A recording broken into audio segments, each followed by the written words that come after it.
शहबाज शरीफ, अब उठाओ ना तलवार, मैंने तो तेरे खिलाफ जंग का ऐलान कर दिया था, तलवार उठाओ, लड़ो मेरे साथ, जंग करो मेरे साथ अगर तेरे अंदर हिम्मत है तो।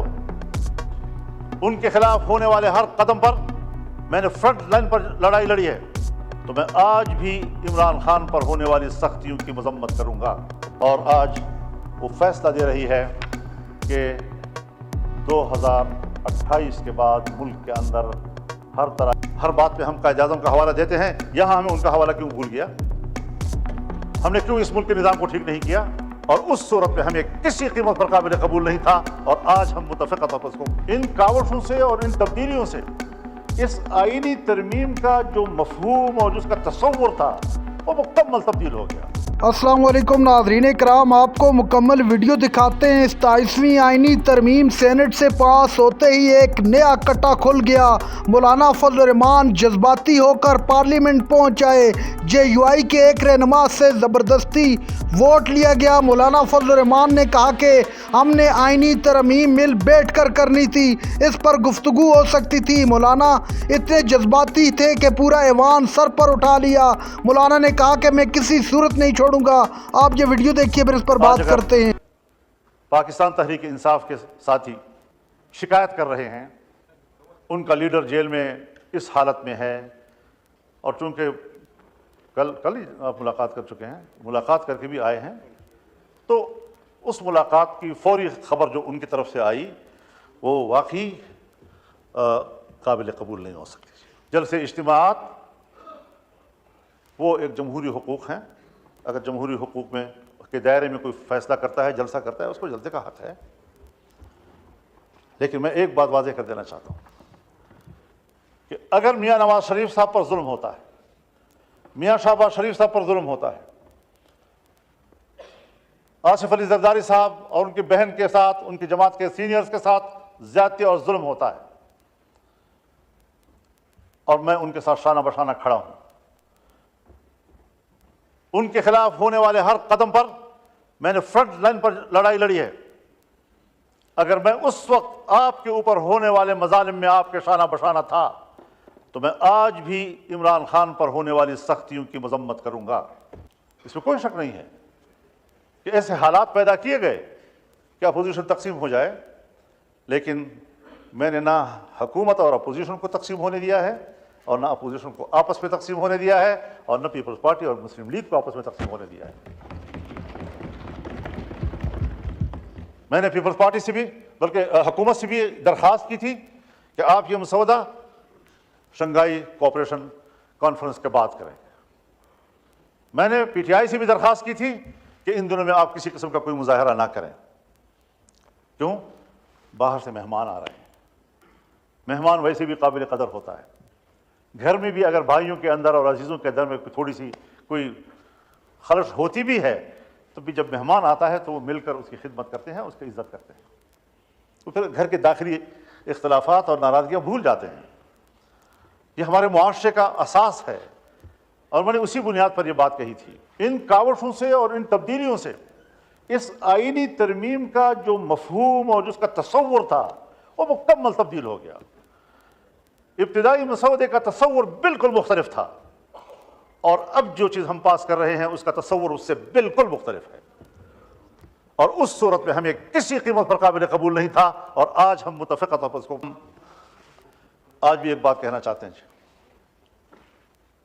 कि अदालत की तश्कील के हवाले से हर चंद के मैंने एक आईनी अदालत की बात की थी, लेकिन जितना भी हमने मेहनत की और कोशिश की और मुख्तलिफ स्टेक होल्डर्स के साथ बात की, उस तस्वर पर इत्तिफाक नहीं आ रहा था। कोई कह सकता है कि वो आइडियल है, उस तरह होना चाहिए। मैं आज भी उस नज़रिए के साथ जंग नहीं लड़ रहा हूँ। देखिए, जमहूरियत है, इनकलाब नहीं। इनकलाब में आप यकलख्त निज़ाम को तब्दील करते हैं, लेकिन जमहूरियत में आप तदरीजी इस्लाहात की तरफ जाते हैं, तदरीजी तौर पर आप इस्लाहात लाते हैं। उसमें जिन चीज़ों के हम काफ़ी अरसे से इस काबिल नहीं थे कि कर सकें, आज हम बड़ी मुश्किल से वहाँ पहुँचे हैं कि जो हम नहीं कर सकते थे आज हम कर पा रहे हैं। पूरे पार्लियामेंट को एक शरफ हासिल हो रहा है, और पूरी पार्लियामेंट जो इस्लामी जमहूरिया पाकिस्तान की पार्लियामेंट है, और پاکستان کے عوام جس کی اکثریت مسلمانوں کی ہے، جو دو قومی نظریے کی بنیاد پر ہمارے وجود میں آیا تھا، اور آج وہ فیصلہ دے رہی ہے کہ 2028 کے بعد ملک کے اندر ہر طرح کے سودی کاروبار اور معاملات یہ ممنوع ہوں گے اور کاروبار سے پاک ہوں گے۔ یہ آج بہت بڑا فیصلہ ہم نے کیا ہے۔ ہمارے کورٹ نے فیصلہ کیا، 1997 میں فیصلہ کیا، لیکن نظر ثانی کیسوں کے نتیجے میں آج تک اس کے کوئی فیصلہ نہیں آ سکا۔ ابھی پھر شریعت کورٹ نے اس کے حوالے سے فیصلہ کیا، لیکن کمرشل بینک، عام بینک، وہ دوبارہ نظر ثانی میں چلے گئے، اور وہ اتنی کمزور عدالت ہے ہماری شریعت کورٹ کہ اس کے خلاف کوئی درخواست دے دے تو ان کا فیصلہ معطل ہو جاتا ہے۔ اب اس کو مضبوط بنانا ہے، اور مفسرین نے لکھا ہے کہ سودی کاروبار کرنے والے آخرت میں جب اللہ کے سامنے پیش ہوں گے تو اللہ کہے گا تلوار اٹھاؤ، لڑو میرے ساتھ، جنگ کرو میرے ساتھ، اگر تیرے اندر ہمت ہے تو۔ کیا وہ اللہ کے سامنے تلوار اٹھا سکے گا؟ لیکن اللہ اسی پر اس کو شرمندہ کرے گا اور ذلیل کرے گا کہ تم نے دنیا میں سودی کاروبار کیا تھا، اب اٹھاؤ نا تلوار، میں نے تو تیرے خلاف جنگ کا اعلان کر دیا تھا۔ تو اس حوالے سے میں شکر گزار ہوں کہ حکومت میں شامل تمام جماعتوں نے ہمارے اس ترمیم کو قبول کر لیا ہے، اور ہم اللہ سے من حیث القوم معافی مانگیں، اور یہ پارلیمنٹ قوم کی نمائندہ ہے۔